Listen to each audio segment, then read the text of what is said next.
और local market का संचालन मार्केट एसोसिएशन, लोकल RWS कर सकती हैं। इसके लिए हमें बाहर के गुंडागर्दी करने वाले ठेकेदारों की ज़रूरत नहीं है।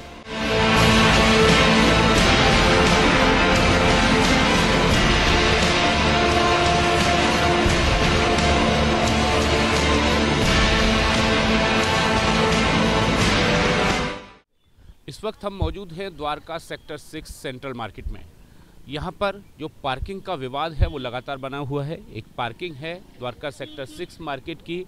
यहाँ पे पहले बोर्ड हुआ करते थे जिसकी खबर हमने आप लोगों तक पहुँचाई, जिस पर एक पार्किंग माफिया का नाम जो है अंकित किया गया था।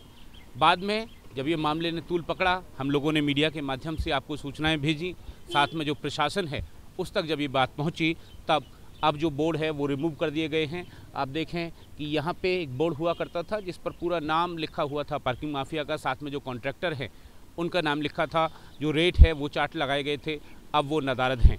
यानी ये कहा जा सकता है कि पहले अगर गलती थी तब उसको सुधारने की इन लोगों ने कोशिश की, और अगर वो सब कुछ सही था तब फिर बोर्ड हटाने के लिए पार्किंग वालों को मजबूर क्यों होना पड़ा। हमारे साथ मौजूद हैं रॉबिन शर्मा, जो लगातार इस मामले को उठाते रहे हैं, सोशल एक्टिविस्ट हैं, द्वारका से आते हैं और द्वारका की तमाम जो संस्थाएं हैं उनसे जुड़े हैं। रॉबिन जी, बोर्ड रिमूव कर दिए गए हैं, किस तरह से इसको देखा जाए? ब्रेकिंग न्यूज़ का इम्पैक्ट है। जो खबर आपने चलाई थी बहुत ही, मुझे लगता है ये उसका असर था। असल में देखिए, बोर्ड लगे क्यों, पहले तो ये समझने की ज़रूरत है। कायदे से जो एग्रीमेंट में लिखा है कि एजेंसी का नाम बोर्ड के ऊपर होना चाहिए, और जो नक्शा जो उनको मिला है जहाँ पे भी वो पार्किंग लेंगे, वो नक्शा भी उसके ऊपर में उनको दिखाना होता है, दर्शाना होता है। लेकिन जब आपकी टीम पिछले बार आई थी तो उसके ऊपर एजेंसी के नाम के साथ में एक व्यक्ति का नाम और लिखा हुआ था, मिस्टर अनिल शर्मा एडवोकेट, जिनके बारे में जब हम लोगों ने पता किया और जो हमें बताया, MCD के लोगों ने खुद ही बताया, कहते कि जिस आदमी पे कोई कहता था 120 करोड़ रुपए MCD का पैसा बकाया, कोई कहता 150 करोड़ रुपए बकाया है। MCD के बड़े अधिकारियों ने बोला कि हमने इसके खिलाफ FIR भी करा दी। तो हम लोग के मन में ये बड़ा एक अजीब सी हमारी मन में स्थिति हो रही थी कि जिस व्यक्ति पे 150 करोड़ रुपए बकाया है, उसका यहाँ पे MCD के पार्किंग वाले बोर्ड पे उसका नाम लिखा हुआ है और उसके नाम पे पार्किंग चल रही है। तो आप लोगों ने बड़ी अच्छी कवरिंग की थी। उसके बाद में मुझे कई लोगों के धमकी भरे फ़ोन भी आए कि आपने अनिल शर्मा का नाम कैसे ले लिया। अनिल शर्मा जी ने खुद फ़ोन नहीं किया, ठीक है, लेकिन उनके नाम पे कई लोगों ने फ़ोन कर दिया और बोला कि जी आप ऐसे कैसे नाम ले रहे हैं। मैं कहा भाई तुम्हारा बोर्ड दिखा रहा है, बोर्ड पे नाम क्यों लिखा हुआ है? अनिल शर्मा के नाम की, चाहे वो पार्किंग माफिया हैं, एडवोकेट है, कौन है, मैं नहीं जानता, मैं उनको पहचानता भी नहीं। आप लोग के रिकॉर्ड बुक्स में है कि वो माफिया है, ठीक है, किसी के रिकॉर्ड बुक्स में कुछ और हो सकता है। तो जब ये मामला उठा अनिल शर्मा के नाम का, उसके बाद में लगातार हमें धमकी, और मुझे पता चला कि आपको भी धमकी आई है और ये बोला गया कि आप पे हम मानहानि का दावा ठोकते हैं। हमने बोला था अभी तक ठोक दो, किया क्यों नहीं? हम पे मानहानि का दावा ठोका नहीं, लेकिन अपने बोर्ड हटा दिए सारे। अब इस गेट पे एग्रीमेंट के अनुसार यहाँ पे पार्किंग एजेंसी का नाम होना चाहिए, नक्शा होना चाहिए, सारी डिटेल होनी चाहिए। आप देखो 5-7 दिन हो गए, एक भी नाम नहीं है, कुछ नहीं है।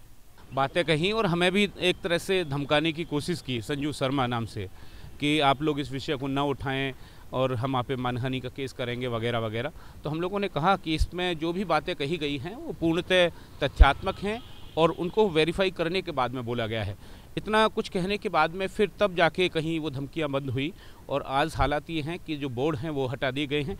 यानी एक तरह से जो गलती है वो उन लोगों ने स्वीकार की, लेकिन विषय वही है कि अगर ये गलती थी तब फिर इसके लिए जो SDMC ऑफिशियल्स हैं वो क्या कुछ कार्यवाही करेंगे, भविष्य में क्या होगा, ये सब देखने वाली बात है। तमाम तरह की जो अनियमितताएं हैं वो यहाँ पे की जा रही हैं। SDMC के जो ऑफिशियल्स हैं वो मौन हैं, वो खामोश हैं। उनकी ये खामोशी कई चीज़ों की तरफ इशारा करती है और साथ में ये कहती है कि कहीं ना कहीं SDMC जो ऑफिशियल्स हैं उनका भी मिलीभगत इस पूरे मामले में है।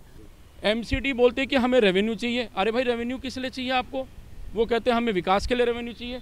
आपने देखा वहाँ पर कितना बड़ा गड्ढा है, रोज़ कई लोग गिरते हैं वहाँ पे। प्लॉट नंबर 2 के सामने, ठीक है, वो पार्किंग स्पेस है। प्लॉट नंबर 3 और 4 में दोनों साइड में पार्किंग स्पेस है, और फिर 5 से लेके आगे कोने तक जहाँ पे पुलिस बूथ है वहाँ तक पार्किंग स्पेस है इस साइड में। और दूसरी तरफ मैं चाहूँगा कि एक बार दिखाएं, ये पेड पार्किंग स्पेस नहीं है लेआउट प्लान के अनुसार। ओरिजिनल लेआउट प्लान में 1050 स्क्वायर मीटर, 1050 मीटर का एरिया ही है केवल पार्किंग में। एमसीडी उसको रातों रात 3333 बनाती है। उनसे पूछो जी ऐसा क्यों किया, तो बोलते कि जी हमको रेवेन्यू चाहिए। ऐसा थोड़ी कि आप लैंड यूज की नियमों की जो धज्जियां हैं पार्किंग कॉन्ट्रैक्टर के द्वारा वो किस कदर उड़ाई गई हैं इस पार्किंग में। आप देखें पीछे जो पार्किंग अटेंडेंट हैं उनके पास में कहीं भी कोई भी वर्दी आप नहीं पाएंगे, कोई भी व्यक्ति जो वर्दी है उसमें नहीं होगा साथ में, और जो नॉर्म्स हैं वो फॉलो नहीं किए जा रहे। चाहे वो नॉर्म्स वो एकदम गाढ़े रंग की वर्दी आती है, ग्रीन कलर की, ठीक है। पूरे अच्छे पार्किंग जहाँ पे भी चल रहे हैं वहाँ वो देख सकते हैं। यहाँ आप देखिए फिर मेन रस्सी लगा के पार्किंग करवाई जा रही है। देखिए बड़ी बात है कि कोई भी पार्किंग लॉट जब दिया जाता है किसी भी कॉन्ट्रैक्टर को, तब क्लॉज में ये बड़ा साफ़ होता है कि वहाँ की जो साफ़ सफाई है वो आप करेंगे, साथ में जो मेंटेनेंस है समय समय पे वो करते रहेंगे। मेंटेनेंस के नाम पे आप ज़ीरो हैं, सुविधाओं के नाम पे आप ज़ीरो हैं, और साथ में जो नॉर्म्स हैं एसडीएमसी के बनाए हुए पार्किंगों को चलाने के लिए वो नॉर्म्स आप फॉलो नहीं करते। अभी दिल्ली में चुनाव हुए है क्या, भारत के अंदर ना हर विषय चुनाव से जोड़ दिया जाता है। तो भाई साहब इस पार्किंग को भी द्वारका की जनता ने चुनाव से जोड़ दिया है। लेकिन अगर ये चीज़ नहीं होता और ये पार्किंग अगर कंटिन्यू होता तो अभी 5 सीटों पे 5-0 हुआ है बीजेपी का, ठीक है। आम आदमी पार्टी 4 जीती है, कांग्रेस जीत गई। वही चीज़ अगर यहाँ पे अगर हो गया ना तो कोई अचरज की बात नहीं होगी। कस्टमर हमारा अवॉइड हो गया है। एक अगर आप ही आते हैं तो आपका मन है कि मुझे पॉपकॉर्न केक पे जाना है केक लेने, फिर अगर आपके बच्चे का फ़ोन आता है नहीं लेना पापा मुझे सामने से लेना है, आपने गाड़ी यू टर्न कर ली, बात खत्म हो गई।